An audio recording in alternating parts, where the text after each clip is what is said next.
کان کھول کے سنو، پوری زندگی میں صرف ایک بار رحمت دو عالم صلی اللہ علیہ وآلہ وسلم اپنے گھر میں داخل ہوئے مکہ مکرمہ میں۔ ام المومنین حضرت خدیجہ آپ کی بیوی تھیں، اور آپ گھر میں جب آتے تھے تو کوئی بازار میں گھوم کر نہیں آتے تھے، گشت میں جاتے تھے، لوگوں سے بات کرتے تھے، ملاقات کرتے تھے، دعوت دیتے تھے۔ کوئی پتھر مارتا تھا، کوئی تھوکتا تھا، کوئی گالی دیتا تھا، اور حضور یہ سارے زخم اور ذلتیں سہنے کے بعد گھر میں آتے تھے۔ تب بھی اپنے غم کو گھر سے باہر رکھنا یہ سنت ہے۔ اپنے ٹینشن کو گھر سے باہر رکھو۔ گھر میں رہنے والی عورتوں کو اس غم کی سزا مت دو۔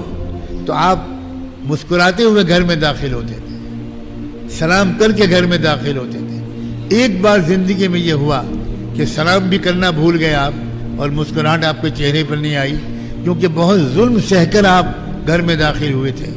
حضرت خدیجہ نے دیکھا آپ کو، اور دیکھ کر پوچھا کہ اے اللہ کے رسول، کیا خیریت تو ہے؟ کیسے مزاج ہے؟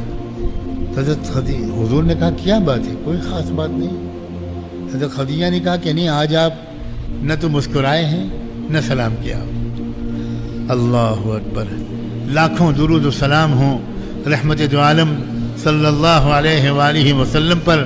الٹے قدم اللہ کے رسول پیچھے نکلے، گھر سے باہر گئے، پھر دوبارہ گھر میں داخل ہوئے، اور اس بار سلام کر کے مسکراتے ہوئے داخل، اور کہا خدیجہ اللہ تم کو جزائے خیر دے، ایک بہت نیک کام کے ثواب سے محروم رہنے سے آج تم نے مجھ کو بچا لیا۔ یہ ہے اسلام۔